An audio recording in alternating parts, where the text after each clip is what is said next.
2장 10절에서 16절까지의 말씀입니다. 말라기 2장 10절에서 16절까지 말씀 제가 봉독하겠습니다.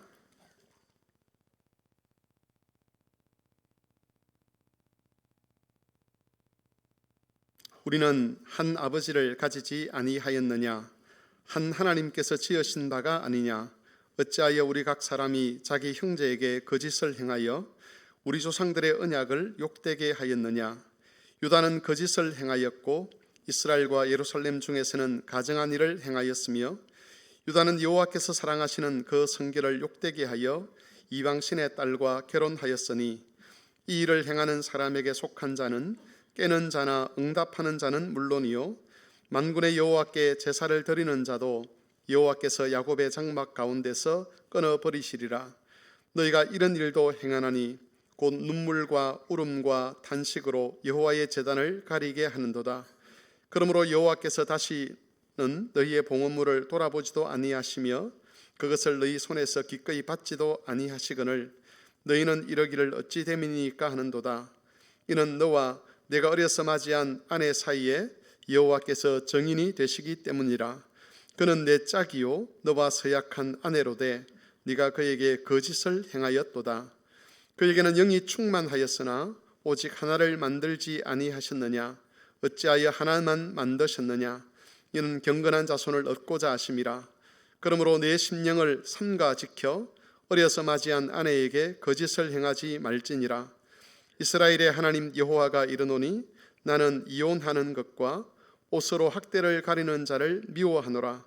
만군의 여호와의 말이니라. 그러므로 너희 심령을 삼가 지켜 거짓을 행하지 말지니라. 아멘. 말라기에는 교회가 타락하고 영적인 힘을 잃어버렸을 때에 나타날 수 있는 여러 가지 현상들이 기록되어 있습니다. 1장과 2장 초반부에는 제사장들의 타락과 예배의 타락에 관해서 경고하는 말씀이 나옵니다. 그리고 오늘 본문인 2장 10절에서 16절에서는 가정의 타락에 대한 경고의 말씀이 나옵니다. 오늘 5월 21일인데 사회에서는 이날을 부부의 날이라고 그렇게 칭하고 있습니다. 우리가 사회에서 정한 그런 특정한 기념일들을 교회 안에서까지 굳이 언급할 필요는 없겠지만 그래도 이 사회에 발을 붙이고 살아가면서 왜 사람들이 이런 날을 정했는지를 한번 돌아볼 수 있었으면 좋겠고 또 그것과 우리의 신앙을 연결시켜서 가정을 이룬다는 게 뭔지 부부가 된다는 것이 무엇인지를 한번 생각해 보는 그런 주일이 되었으면 좋겠습니다. 말라기에서 타락한 가정의 모습은 두 가지로 나타납니다. 첫 번째는 이스라엘 남자들이 이방신의 딸들과 결혼하는 겁니다. 지난주에 말씀드렸던 것처럼 1차적인 의미는 이 불신결혼이지요. 하지만 이것은 단순한 불신결혼이 아닙니다. 이방 여인을 가리켜서 굳이 이방신의 딸이라고 이렇게 표현하는 특별한 목적이 있는데 그것은 이 결혼이 종교적인 성격을 띠고 있었기 때문에 그렇습니다. 정리를 하면 이방 여인과 단순히 결혼하는 것뿐만 아니라 그들이 섬기는 신을 인정하고 그들이 우상 숭배를 할 수 있도록 도왔다는 그런 뜻입니다. 11절 말씀을 보시면 화면을 통해서 제가 개인적으로 번역한 것을 한번 같이 읽어보면 이 말씀의 의미를 좀 더 분명하게 알 수가 있습니다. 같이 한번 읽겠습니다. 유다는 거짓을 행하였다. 그리하여 예루살렘과 이스라엘 안에 가증한 것이 있게 만들었다. 왜냐하면 유다는 여호와께서 사랑하시는 성소를 더럽게 하고 이방신의 딸과 결혼하였기 때문이다. 이방신의 딸과 결혼을 했는데 그 결과 나타난 것이 뭐냐 하면 예루살렘과 이스라엘 안에 가증한 것이 생겨났다는 겁니다. 이 가증한 것이라고 하는 것은 우상의 신상과 관련된 것이고 또 그 우상을 섬기는 제단과 관련된 것입니다.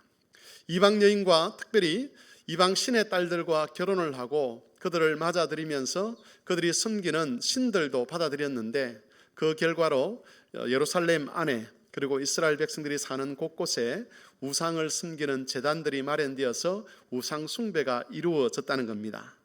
거기 보시면 우리 개역 한글판에는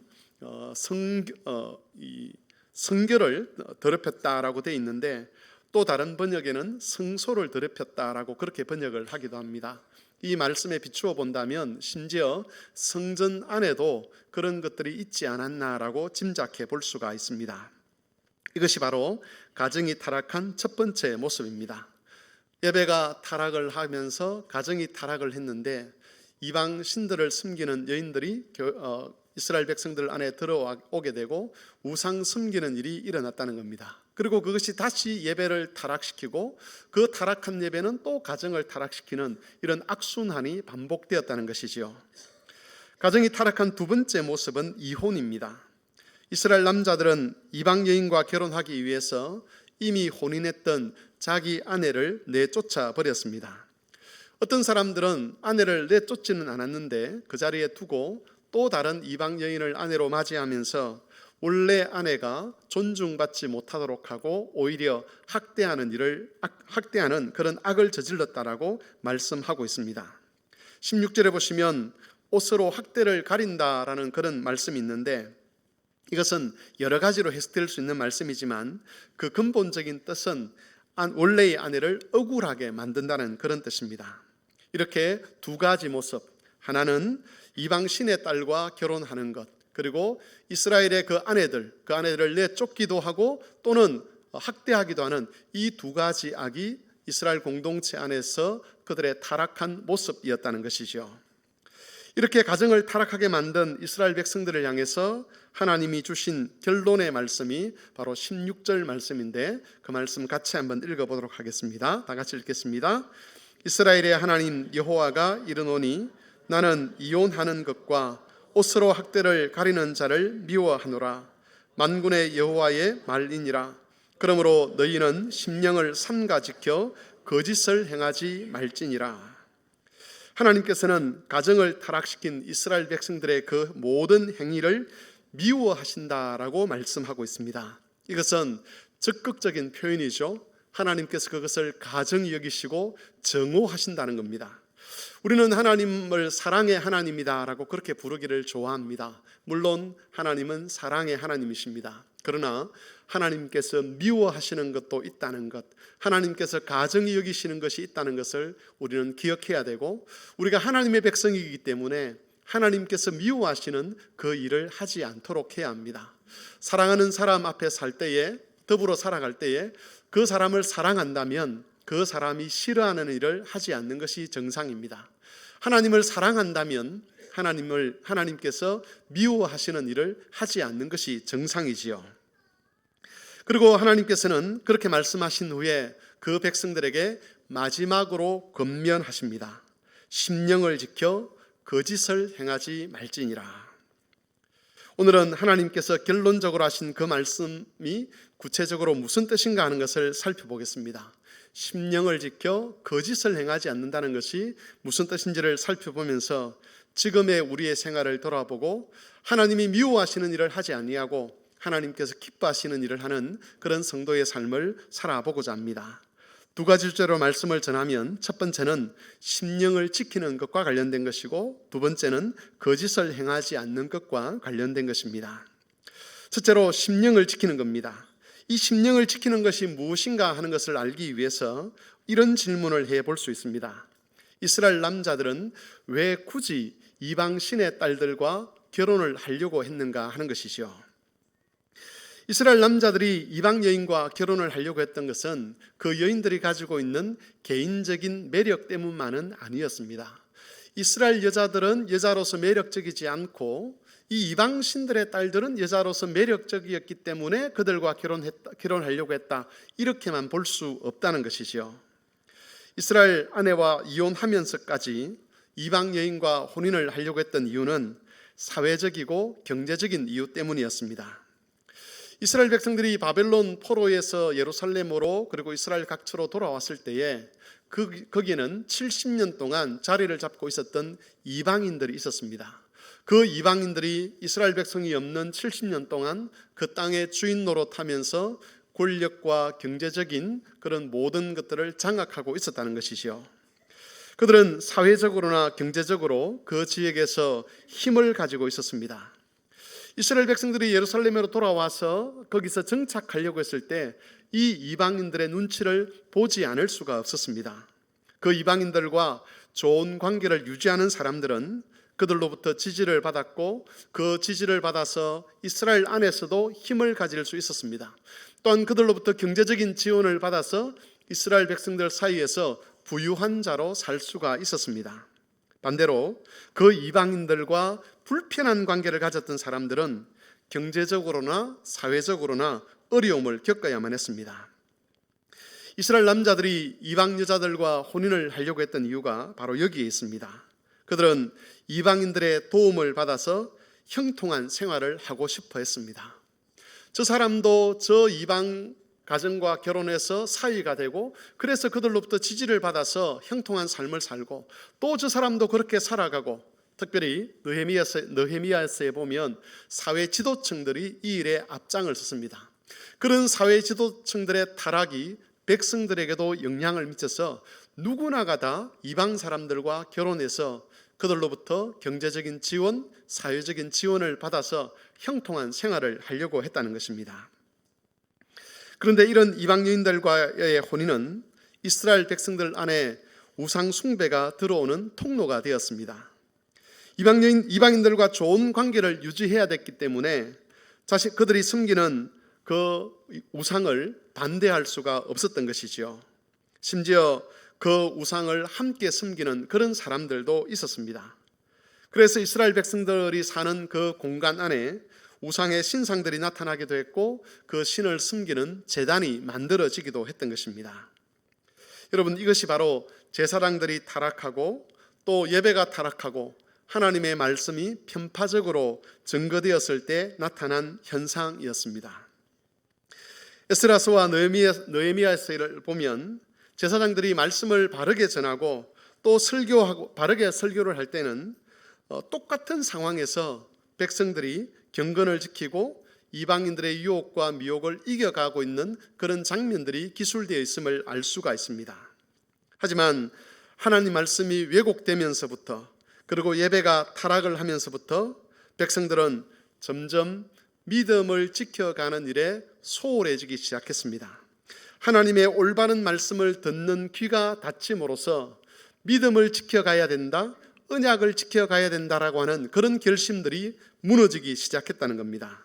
그러면서 세상적인 형통함에 마음을 빼앗겨 버렸습니다. 말씀의 은혜가 사라지면서 경건에 대한 관심이 사라졌던 겁니다.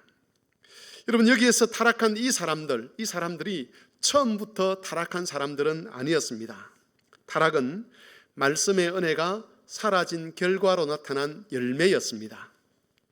특별히 여러분, 우리가 주목해야 될 것은 이스라엘 백성들이 이런 식으로 타락하는데 오랜 시간이 걸린 것이 아니었다는 겁니다.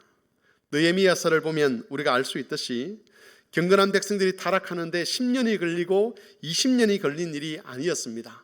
그야말로 순식간에 일어난 일이었습니다. 여러분, 이런 이스라엘 백성의 역사와 그들의 형편을 본다면 우리도 얼마든지 말라기서가 지적하고 있는 이런 죄악에 빠져들 수 있다는 것을 알 수가 있습니다. 우리가 스스로 교만하지 않도록 조심해야 된다는 것이지요. 만일 지금 우리가 하나님과의 언약에 대한 바른 언약에 대해서 관심을 가지고 있고 하나님과 바른 관계를 맺어가고 있다면 그것은 절대로 자연스러운 일이 아니라는 것을 우리가 알아야 합니다. 우리가 지금 바르게 예배를 드리고 바른 말씀을 듣고 하나님 앞에 회개하기도 하고 믿음에 대한 관심을 가지고 경건하게 살고자 하는 이런 마음이 자연스럽게 나오는 것은 절대 아니라는 겁니다. 우리가 그리스도인으로 살지 않습니까? 이 그리스도인의 삶이라는 것, 예수님을 향해 살아가는 이 삶이라는 것은 우리에게는 낯선 겁니다. 우리의 본성에서 나오는 게 아니라 낯설다는 것은 우리 것이 아니라는 것이죠. 여러분도 옷을 입어보시면 알겠지만 맞지 않는 옷을 입으면 어디엔가 불편하게 됩니다. 옷이 작다든지 크다든지 체형에 맞지 않다든지 이런 것들은 우리 몸이 잘 받아들일 수가 없는 것이요.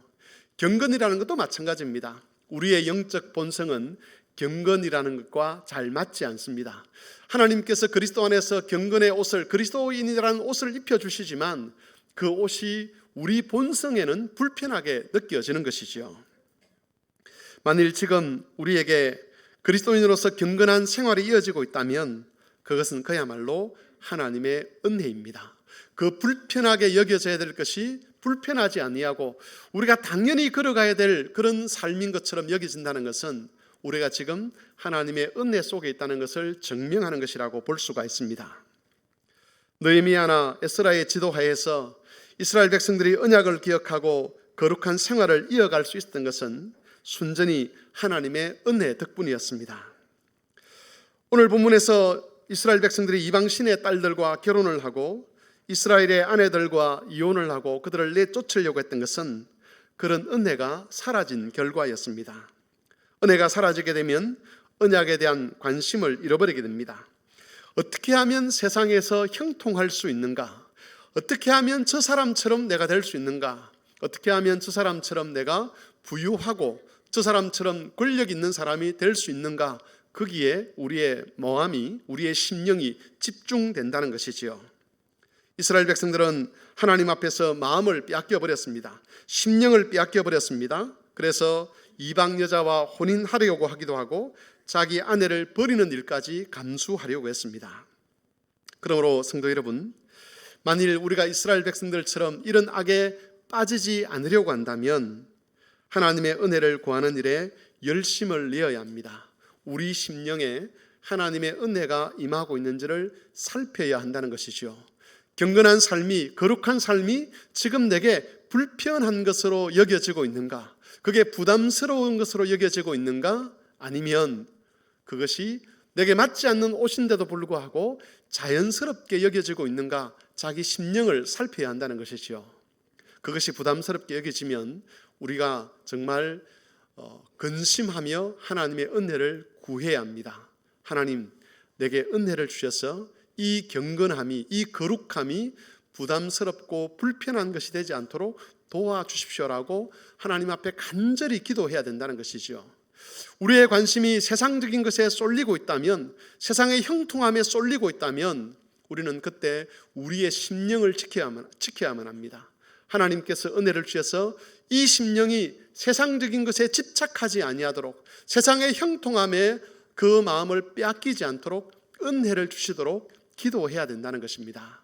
만일 하나님의 은혜가 사라지게 되면 비록 우리가 우리의 아내를, 우리의 남편을 버리지 않을 수는 있을지 모르겠지만 또 다른 방식으로 하나님 앞에 악을 행할 수가 있습니다.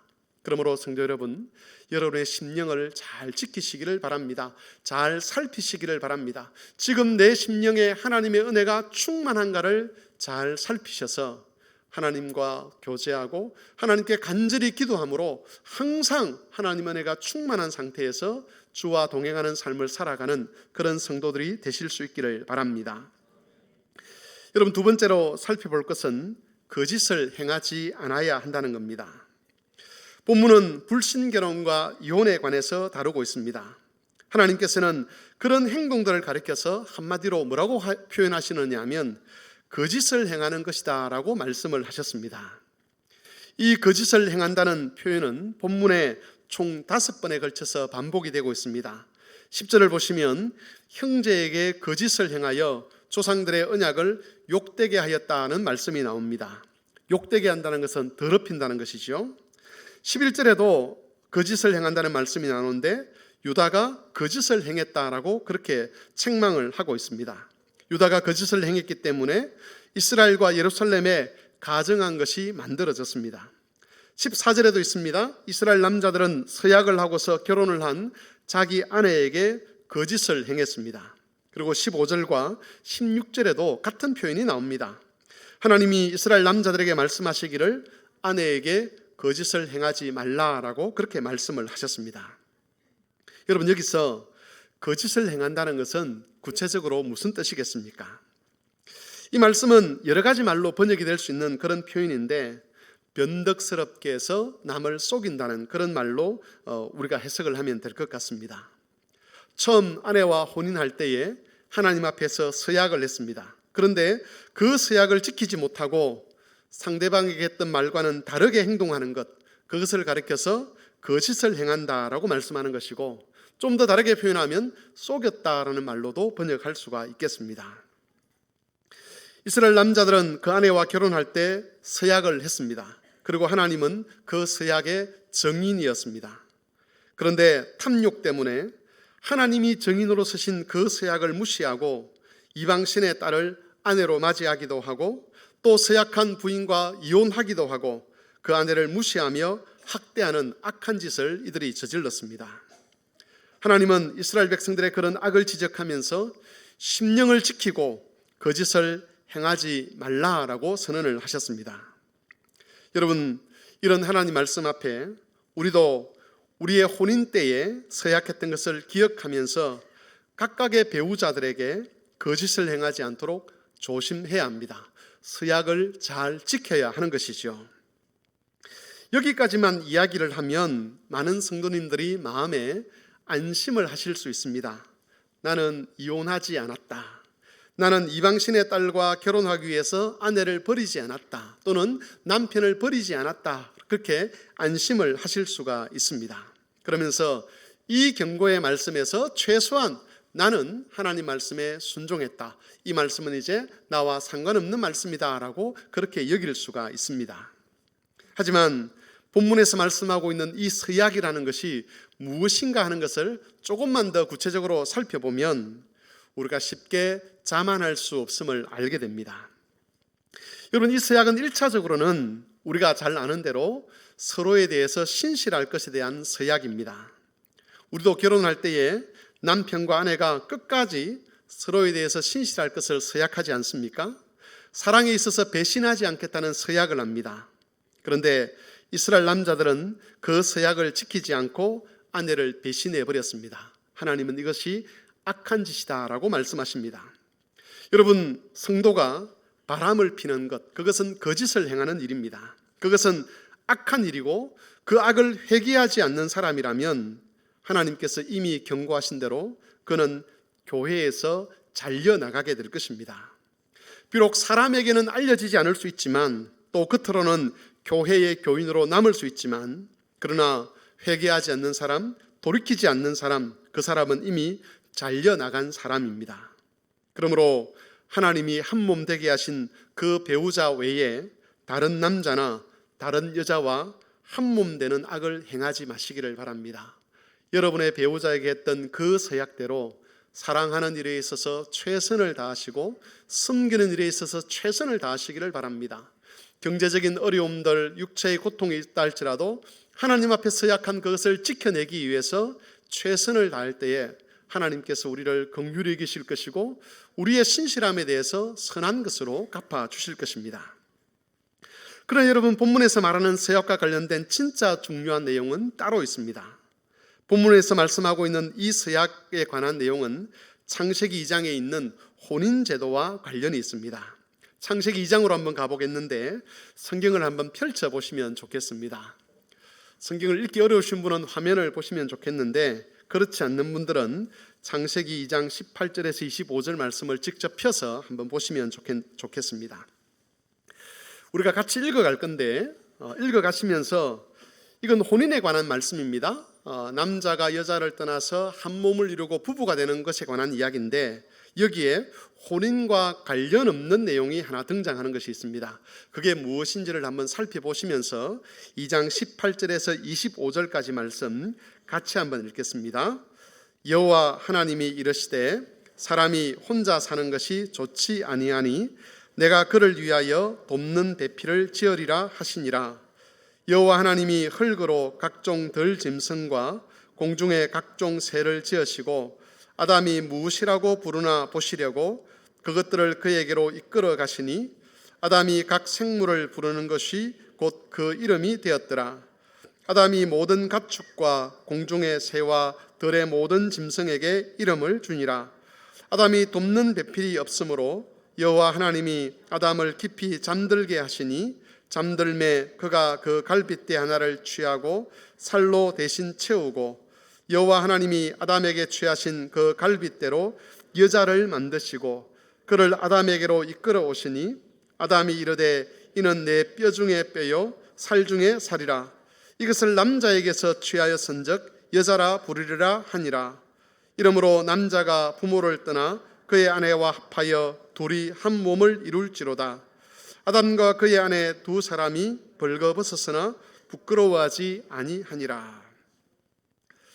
여러분, 여기에 이 말씀은 혼인제도, 가정을 세우시는 하나님의 이야기입니다.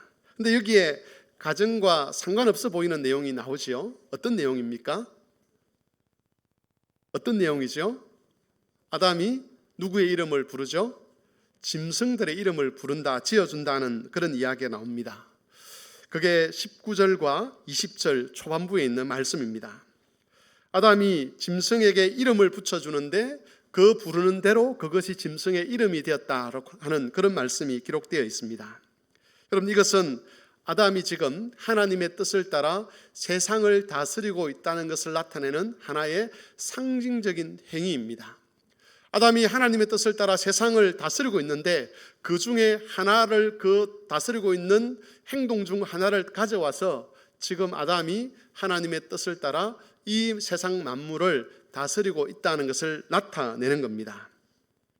온 세상이 하나님의 영광이 가득 찬 곳으로 만드는 것, 온 세상이 마치 성전처럼 되도록 만드는 것, 온 세상이 하나님의 나라가 되도록 만드는 것, 그게 바로 아담과 그의 후손이 해야 될 일이었습니다. 그런데 이 아담과 그의 후손들에게 주어진 그 사명이 하나님이 아담에게 돕는 배필을 준다는 그 말씀과 함께 기록이 되어 있습니다. 구약 설교를 들을 때에 가끔씩 보셨겠지만 이건 어떤 구조를 가지고 있는 건데 화면을 통해서 그 구조를 한번 보시면 좋겠습니다.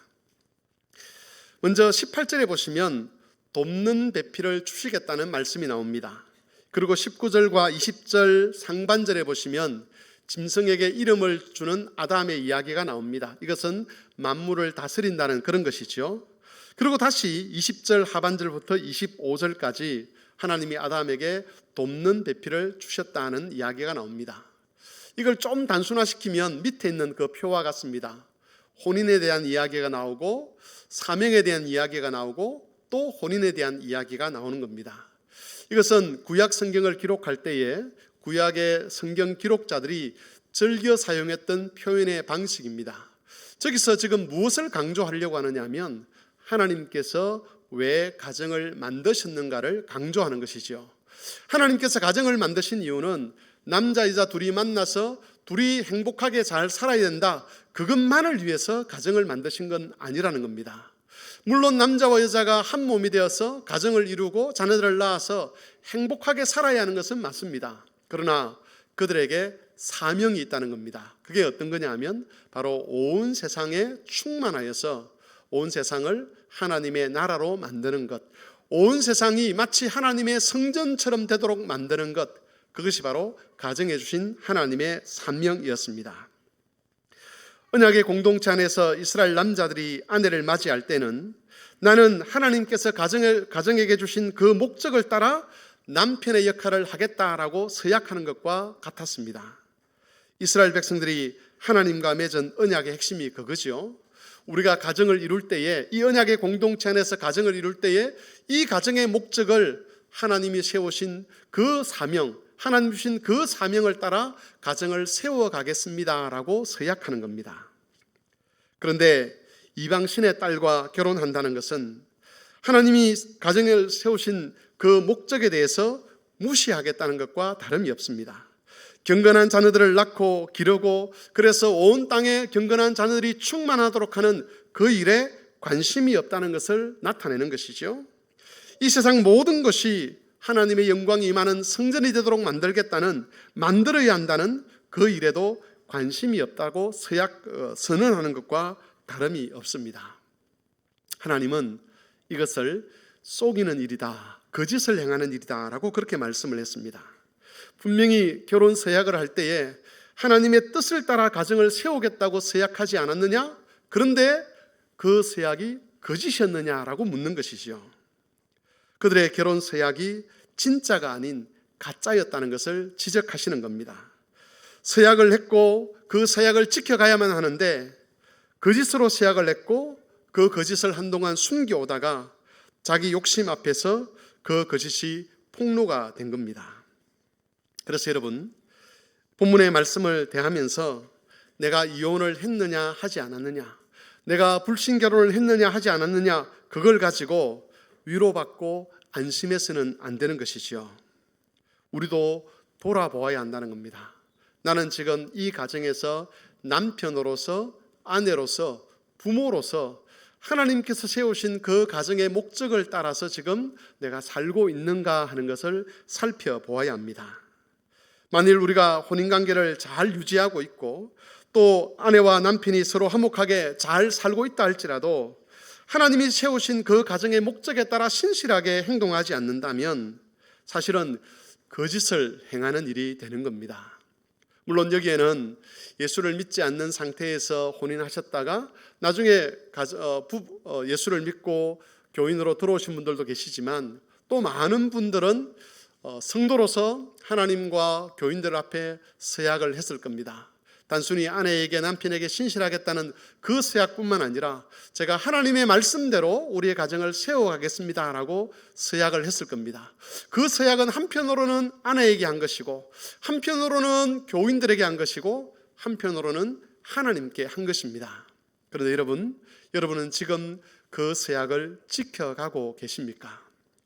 우리 둘이 행복하게 잘 살면 돼, 우리 아이들과 우리 가정이 그냥 행복하면 돼 라고 하는 그런 것에서 만족하고 있다면 사실은 지금 내가 아내에게 또 남편에게 잘해주고 있는 것은 사실이지만 영적으로 보면 거짓을 행하고 있는 일이 된다는 겁니다. 속이는 거죠.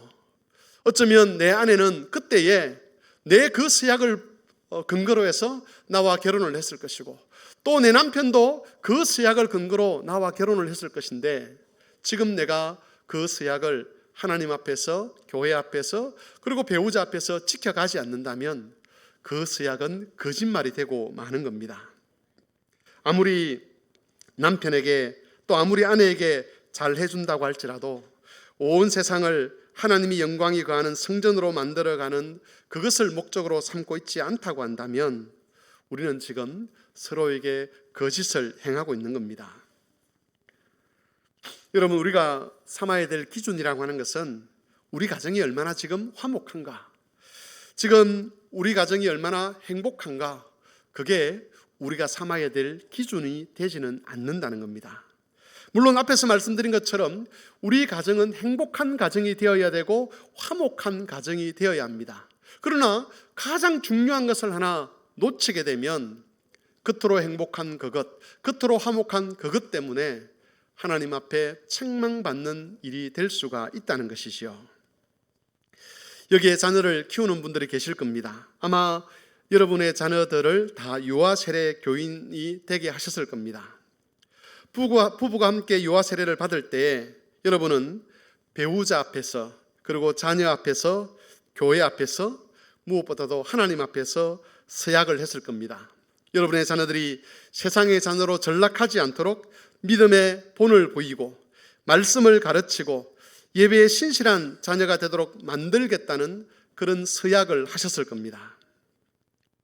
여러분은 지금 그 서약을 잘 지켜가고 계십니까? 만일 여러분이 그 서약대로 아이를 키우고 있지 않다면 여러분들이 아이들에게 아무리 잘해준다 할지라도 그것은 함께 서약했던 배우자를 속이는 일이고 거짓을 행하는 일이고 그리고 자녀를 속이는 일이고 나아가서 교회와 하나님을 속이는 일이 되는 겁니다. 여러분, 어쩌면 부부가 서로를 속이고 있을 수도 있지요. 함께 서약을 했는데 부부가 다 같이 이 언약을 지키는 일에 관심이 없다면, 그래서 그래도 두 사람이 행복하다면 그 행복 때문에, 그가 느끼는 그 행복 때문에 서로를 속이고 있으면서도 속이는 줄 모르고 속고 있으면서도 속는 줄 모르는 그런 형편에 처할 수가 있는 겁니다. 본문에서 하나님께서 이스라엘 백성들에게 경고하시는 것이 바로 이런 말씀입니다. 여기에 있는 이 말씀은 단순히 남편과 아내가 서로 화목하게 잘 지내야 된다, 그 말씀을 하는 것이 아닙니다. 아내에게 잘해주고 남편에게 잘해주고 자녀에게 잘해주어서 이 세상에서 가정들이 깨어지고 있는 상황에서도 성도들의 가정은 깨어져서는 안 된다, 그 말씀만 하고 있는 것이 아니라는 겁니다.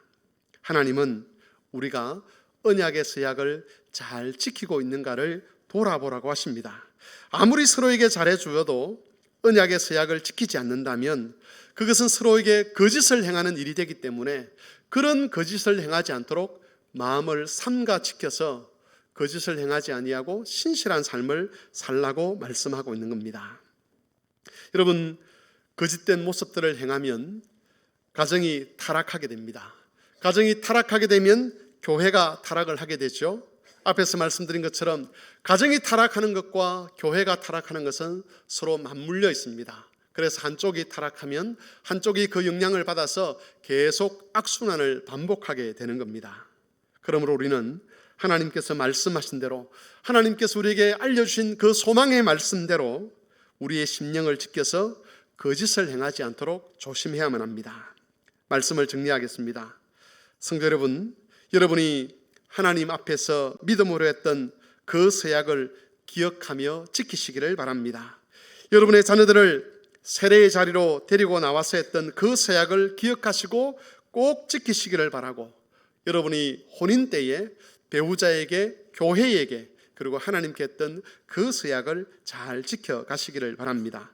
여러분의 서약이 거짓이 아니었다는 것을 하나님과 사람 앞에서 증명하며 살아가시고, 그러므로서 여러분의 가정이 언약의 공동체로 세워지고 하나님의 영광 안에서 거룩한 사명을 감당하는 그런 가정들이 되실 수 있기를 바랍니다. 주님의 말씀을 생각하며 같이 기도하겠습니다. 하나님께서 우리에게 말씀하신